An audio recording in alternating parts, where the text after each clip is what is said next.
I would like to briefly work through a simple example of the practical calculations involved in at least one typical area of rural land use, and I'm going to look at a grazing property.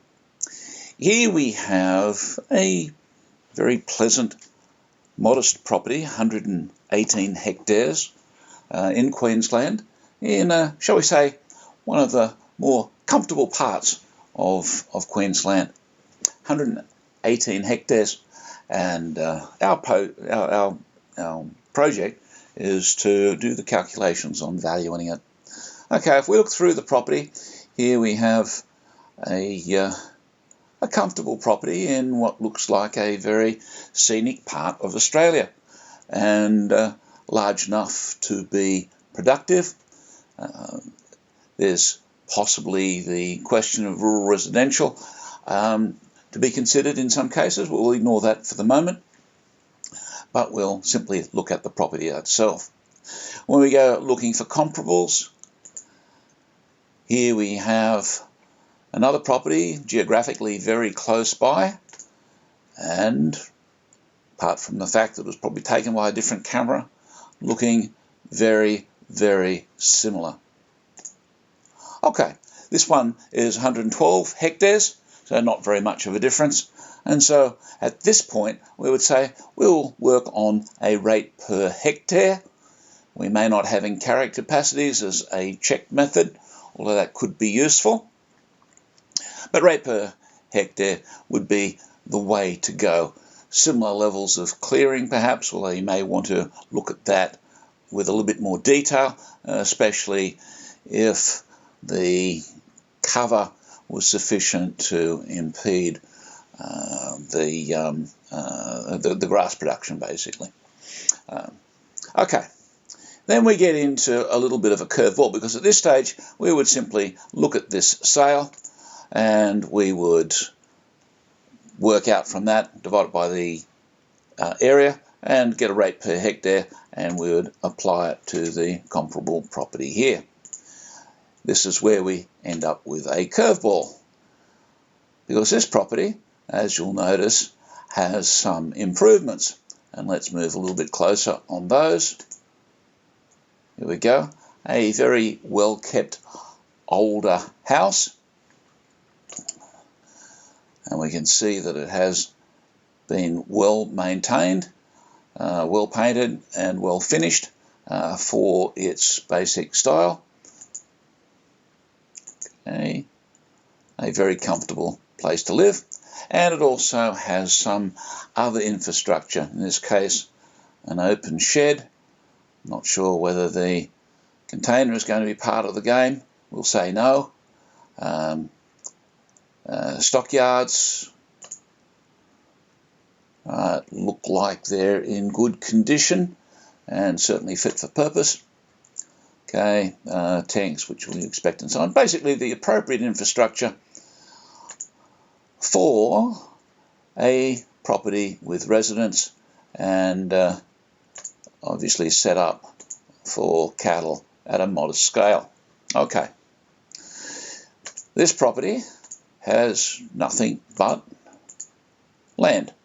Okay, so from here we can take a rate per hectare quite easily. Now, what are we going to do with the shed? In this case, regardless of what the land use is going to be, it's going to have some value, and the closer to rural value, probably the more valuable this sort of a shed is. If it was a rural residential property operating purely on its value as a residence, then that shed may not be so valuable. It's got a gravel floor, it's only three-sided. Rural residential occupation tends to prefer something a bit more closed in most cases. Almost a bit of psychology associated with that you need to take into account. However, this one looks like the property is going to be considered as a working farm with a house on it. Okay. Depreciated replacement value is the way to look at this. The shed's looks like very good condition. And how do we value it? We can go to Rawlinson's, or we can make a couple of inquiries with suppliers of sheds. It doesn't take much to make a couple of phone calls, and not only will you be a little bit wiser for understanding costs of construction at the moment, but it will help you with your assignment, and it will help you into the future as well, just to get some, landmarks in your general understanding of construction costs. Okay, either Rawlinson's or, even better, local knowledge. Ask a local shed supplier what it would cost to supply and erect a shed, given that you're not doing anything fancy like a concrete floor. Okay, you may want to then take some depreciation allowance. That is where it gets a little bit more subjective. Let's see if we can go back and look at the house. Now, the house is going to be the same thing, depreciated replacement cost.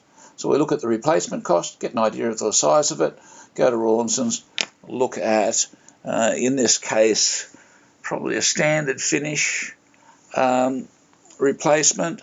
In some ways, this one has probably a bit more charm in some ways. Maybe it might appeal to some people more than others. Some people would prefer the nice concrete floor, sort of brick veneer, all that stuff with a reverse cycle air condition. But on the other hand, the value here is more in its effective rental potential, is a good way of looking at it.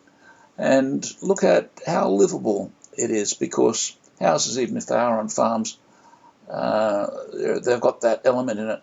Although you don't want to risk allowing a value which is overcapitalised for a working farm.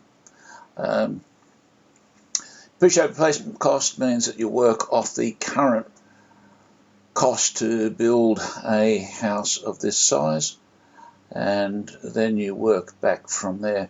You need to keep in mind, depends on where the property is. If it is fairly remote, by remote more than an hour from a major centre, major town, more than an hour means it's probably not going to be attractive as a rental proposition. But if it's less than an hour, often you can look at it as a as a farm, 118 acres of grazing land, with a residence that you could conceivably put tenants in.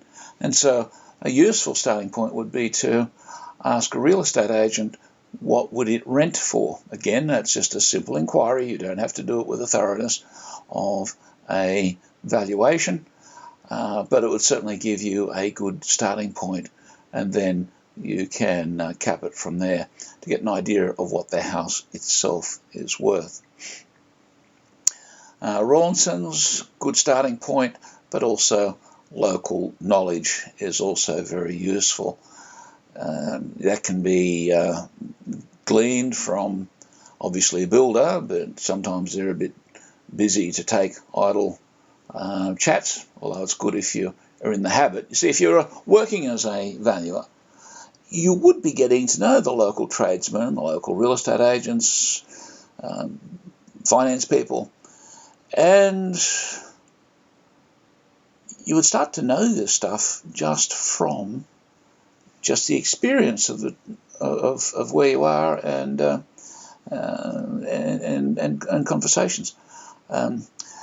Building costs do change regionally. Rawlinson's has adjustments that it's worth your while having a look at. Basically, the Rawlinson's costs are given by state based on the capital city. So Brisbane will have a particular construction cost, and then there will be an index. Brisbane comes in with an index 100. If you might go to some other part of town where the index is 110, which basically means you multiply by 110 over 100 to take the cost to build in Brisbane and convert it to the cost to build where you are.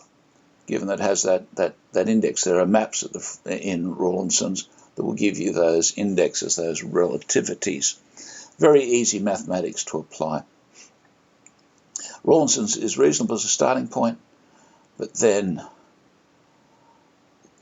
it's a matter of local knowledge is a good way of actually checking whether it's for real, because you don't have to go very far in the property and construction industry to find people very critical of Rawlinson. Some will say that it overestimates, others will say it underestimates, and so I guess if the average of the opinion is that it's fairly close to the mark, and they do their best job, but when you think of the amount of work that they've got to do to get those indexes for basically every little corner of Australia, they actually do a superb job, and certainly good as indicative pricing. Okay, one of the other things to be aware of is that in valuation, if you can't be proved wrong, then you are right.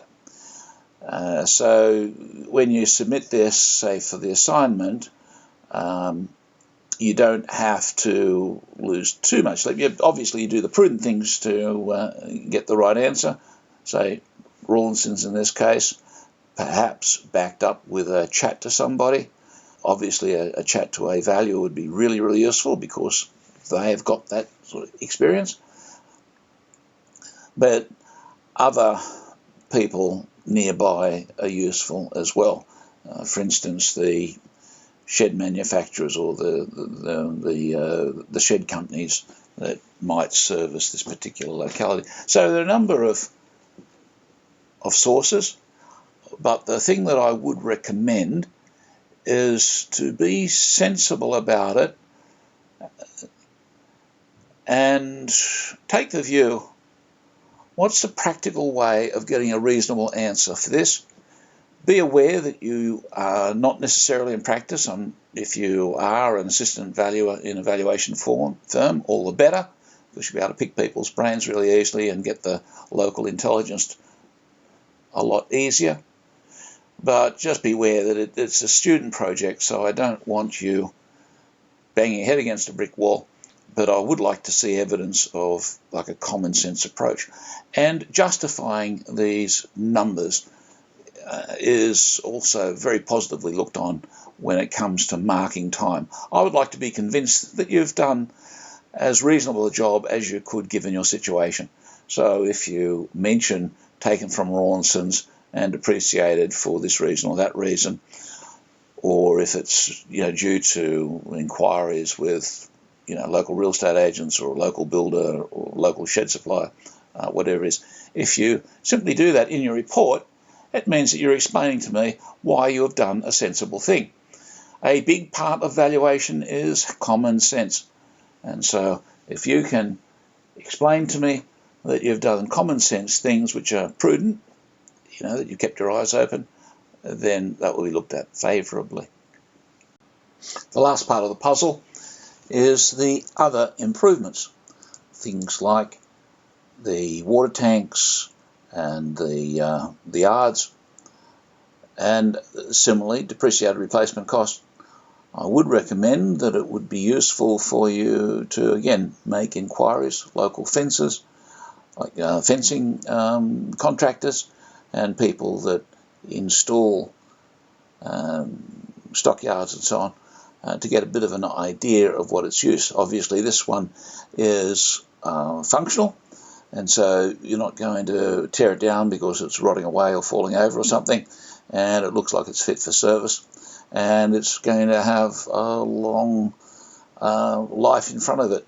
Obviously it's not new, and so you wouldn't put it in at full value. Probably something around a decent proportion of its new price, maybe 2/3, 3/4, something like that.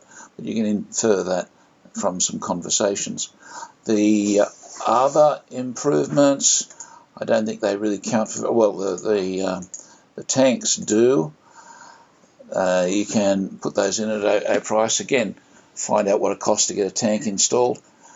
Don't go to too much bother, because by the time you're playing around with things that are worth $1,000 or something, and you've got to depreciate them, it's not really worth your trouble, because it's not going to be more than just a blip on the horizon.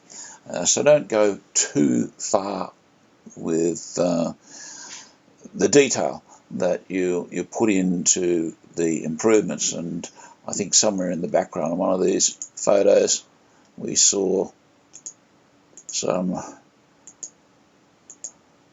very rusty looking sheds. There's one hitting up in the back.